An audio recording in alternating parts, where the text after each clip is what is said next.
एक से एक मजिस्ट्रेट थे, आहार दे रहे थे मुझे। आहार देते देते एकाएक हम लोग त्याग कराते ना, वही रात्रि भोजन नहीं करना, गुटखा तंबाकू तो नहीं खाते हो, सबसे पहले वो लाइन में लगे हुए थे। आहार देने जैसे ही वो आए, मैंने उनसे कुछ भी नहीं पूछा। वो तैयारी में थे कि महाराज पूछेंगे रात्रि भोजन तो नहीं करते हो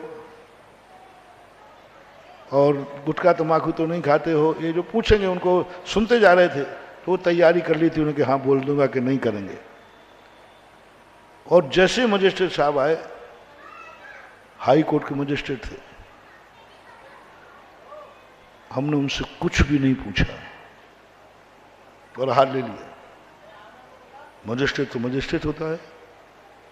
बोले गुरु के दरबार में पक्षपात, मैं मजिस्ट्रेट हूं इसलिए डर के कारण महाराज ने नहीं पूछा, संकोच के कारण महाराज से नहीं पूछा, और इन सबसे पूछ रहे थे, मेरे से क्यों नहीं पूछा? ये तो अन्याय है।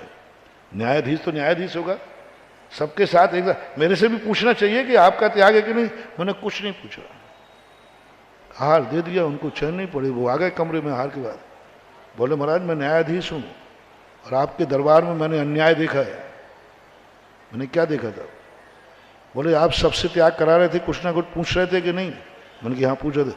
तो मेरे से क्यों नहीं पूछा? आपने मेरे से क्यों नहीं पूछा? हम न्यायाधीश हैं और आपकी न्यायालय थी वहां पर।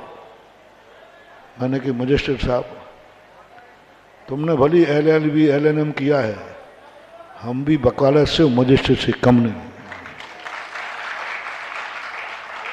तुम भी कोई नियम देते हो, तुम्हारे को देख करके धोती दुपट्टा में देख करके, एक न्यायालय हाई कोर्ट का मजिस्ट्रेट को धोती दुपट्टा में देखकर मन शुद्धि वचन शुद्धि काया शुद्धि बोल करके, मैंने इतने जल्दी तुम्हारे लायक कोई नियम नहीं समझ में आया, इसलिए नहीं दिलाया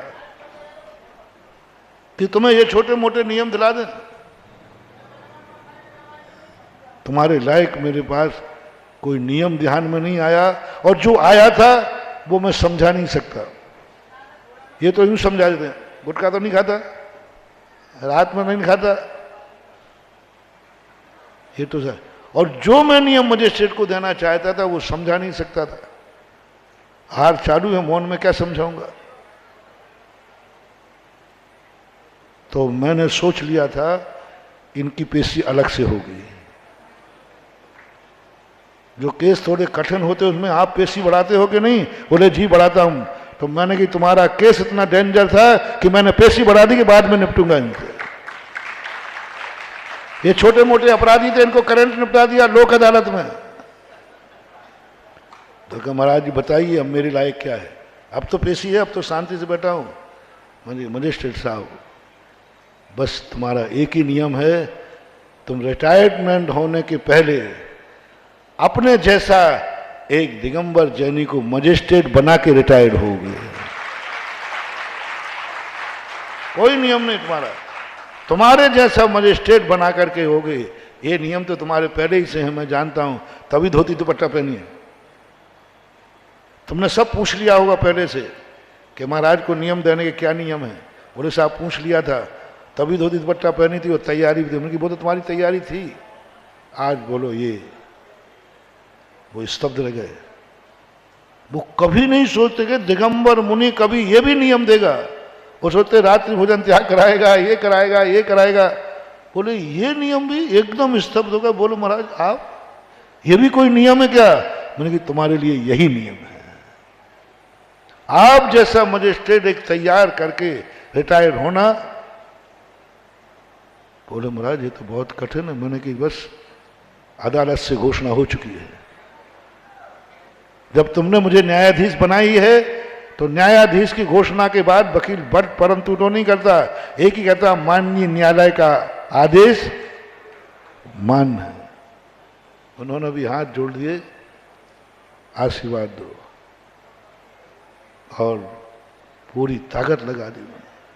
अपनी तरफ से लोगों को तैयार कराया, अपनी तरफ से उनको पढ़ाई कराई, अपनी तरफ से इंटरव्यू दिलाए, पूरी कोचिंग कराई उनको, और रिटायर होने के पहले पहले एक नहीं 2 मजिस्ट्रेट बना करके वो रिटायर्ड हुए, 2 मजिस्ट्रेट। और दोनों को लेकर के मेरे पास आए, बोले महाराज जी एक तो मूल और एक ब्याज का। मैंने कैसे बनाया? बोले महाराज एड़ी पसीना एक होगा, इससे अच्छा था तो कि आप जिंदगी भर का रात्रि भोजन छुड़ा देते, ये कर लेता वो कर लेता, इसमें तो एड़ी पसीना एक हो गया। लेकिन बोलो, मैंने कहा तुम्हारे लायक तो यही था, 2 मुझे, और दोनों को कहा महाराज अब इनको आशीर्वाद दो। मैंने कही जिस तरीके की औलाद है उसी तरीके से इनको बाप बनना है, जैसे आपने इनको तैयार किया उन दोनों को भी यही नियम दिया, अपनी जिंदगी में अपने पद का वारिस बना करके रिटायर होना। बोलो कैसा रहा नियम?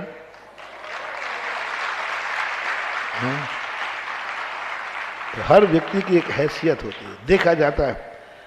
एक बड़े आदमी को सुधारने का तरीका चक्रवर्ती को भगवान ने चुना।